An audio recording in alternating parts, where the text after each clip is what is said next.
You might know our next guest from his stand-up, from America's Funniest Home Videos, or from Full or Fuller House. Joining us from his own house, the legendary Bob Saget. Right. Boom. We're here. We're here. It's you and me, Candace. You're in my virtual box, my MacBook box. We are zooming. We are zooming in cubes. I feel like a cube on a daily basis. So yes, thank you so much. Yeah, thank you so much for doing this. Oh, it's my pleasure. Thank you for asking me. So the role of Danny Tanner is iconic. What's that like for you? Being in family shows, I don't take lightly. And I loved and love being thought of as the dad on Full House. And, you know, if people look at the stand-up and go, wait a minute, he's not, but that's meant for 18 and up and after 11 at night if you're on television, but that's not how TV works anymore. They can put anything anywhere. But I love that role. So you got 3 daughters on the show. You got 3 daughters in real life. You might have 3 daughters somewhere else. Who knows? But how do you think you stack up against Danny Tanner? The only reason I think I'm a good dad is because of how my own daughters have turned out. They're at 34, 31, and 28, and they're all artists. And they're all amazing people. Is Bob Saget anything like Danny Tanner? Well, it's interesting. I have become more like Danny Tanner now because of the pandemic than I ever have been in my whole life. It is so strange. I mean, I have a dust cloth. It is microfiber. It's to clean the lens. I clean the lens of the computer. People with film cameras or glasses, these are non-reflective. You have to be very careful. I've become Danny, telling you, I am meticulous like Danny Tanner. Your stand-up in the early 2000s was known for being pretty not PG. What's it like now? I have more of a responsibility now than I ever had. And so I'm not the guy from 2007 HBO special, That Ain't Right, where I was playing in front of NYU. It was a different world. It was 2007. And I was just letting loose. And people went, oh, he's doing it for shock. No, I'm not. I think it was nervousness that I would drop F-bombs. That was nervousness. That was kind of like a rim shot. But I just wanted to be funny. And my role models were Richard Pryor and Robin Williams and people that I looked up to that I hung out with as a beginning comic. So I was from the goats taught me. I don't mean stars. I just mean actual animals. I lived in a petting zoo for the first 4 years of my life. You know, we keep hearing so many people talk about what's changed in comedy today. So I going against that, what do you think has stayed the same and why? Well, I think what really makes people laugh, what's genuinely funny, a lot of times it's self-deprecating humor. It's your safest.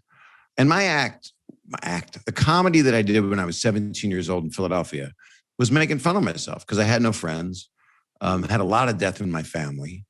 And so my way of running from the death, you know, as I was in my 20s, I'd already lost 2 sisters. And my parents lost 4 kids altogether. And so they go, what makes a comedian? You know, why are you so strange? You know, why is your ego so big and yet you're so insecure? I went, well, my ego's big because I'm so insecure.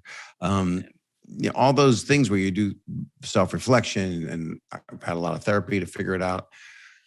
I think that the kind of humor that people really enjoy is stuff that doesn't do religion or politics right now. People also love you from America's Funniest Home Videos, created by Emerson's own Vin DeBona. And, you know, how does it feel to be the original YouTube commenter? Like, you know, do you ever do that now when you watch something funny? Like, oh, let me do this voice or let me do this. Like, yeah, I don't do it as much because I've done it so much. But years ago in my early 20s, I would be a comedian at the Comedy Store. I would hang out over somebody's house. We would all sit around. We would turn the sound off and we would, you know, party, I guess you would call it. And I would just dub the voices. Mel Blanc was Bugs Bunny, Tweety Bird, Tasmanian Devils, Yosemite Sam, Daffy Duck. I mean, it's unbelievable the variance that his voices took. And so I would do bad versions of him. And I would voice over the clips. They would send me the clips and I'd work on them with 2 writers. And I would, Todd Thicke and Bob Arnott, and we would sit in a room for 8 years. at my house or at the set of Full House, and I would just go, oh, look at me, I'm so beautiful, and then I'd do Jerry Lewis as he got hit in the crotch. So, you started that podcast early in quarantine. It's helped a lot of people out. That's sweet. Thank you. Has it been as therapeutic for you as it's been for us? That's really kind. I actually think it's been more fulfilling for me than for anyone. The fact that people are touched and then I get positive feedback is a real blessing, and I deeply appreciate it. The truth is, I really believe that we're on an upward slope. And I did the podcast to try to help people. It's called Bob Saget's Here For You. My name had to be in the title, but it meant that I was going to help them through this. I guess it's the empathy and the feeling when you're talking to people in a podcast medium that I love, is it's the most like an intimate conversation with your best friend. I try to talk to those people like they're my friends, because they are. Because do they borrow money from me? But I don't borrow money from friends. I try to leave that out of it unless they're really hurting. If it's my kids, you're set. But I mean, or if I find out you're my daughter, Candace, I'll send the check. I got a credit union. I could give you that info if you need it. I could get you a great piece of art for one of my artist daughters, and give you Perfect. tranquility just to look at it. People say laughter is the best medicine, but research has shown that money helps too. You've raised over $50 million for scleroderma research. Tell me about your work with that. I've been on the board of directors Really? for the Scleroderma Research Foundation for a decade or more, but I started doing the benefit before my sister died from the disease, scleroderma, which means hardening of the skin. And we fund major research centers, and Robin Williams was the first person to ever do the benefit. And we do these benefits called Cool Comedy Hot Cuisine. And we did the last one virtual, and we raised $1.1 million with awesome. Many friends and comedians, Ken Jeong, and of course, John Stamos and Ray Romano. And it was just beautiful. That's awesome. Absolutely. Yeah. So are you up for a little game? This game is going to be called Advice for Candace. Okay. It's, Danny Tanner always has words of wisdom for his daughter, DJ, who's played by Candace Cameron Bure. And my father, James Rosado, also has a lot of words of wisdom for his daughter, me, Candace Rosado. So I'm going to give you a few quotes from Danny and from James, and see if you can tell me if the quote is from Danny Tanner or if it's from James Rosado. My disclaimer up front is I don't remember what happened 2 hours ago. Okay. First one. Am I the raddest, baddest dad a kid ever had? This is a tough one because that could be your father saying that. I would say Danny Tanner said that. Bingo. That was right. Yeah, because you would not normally say stuff like that, but they wanted me to get a laugh. Yeah. Right. It's like that's in the vein of I'm a lean, clean, hugging machine. And then we have your dad's cool. He knows what's up. That'd be your dad. It is. Good. Yeah.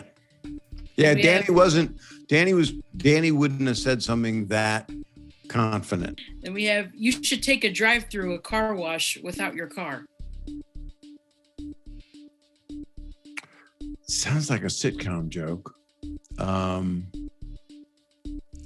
It would mean that somebody had to be dirty, and it would have had to been Stamos or Dave would have been covered in something. And I probably would have said it to Dave, but I'm going to say it's your dad. That was Danny. Danny said it. Do you know who he said it to? That was to Kimmy. Whoa. So he was putting Kimmy down, something you can't do today. Oh, I did do it on Fuller House.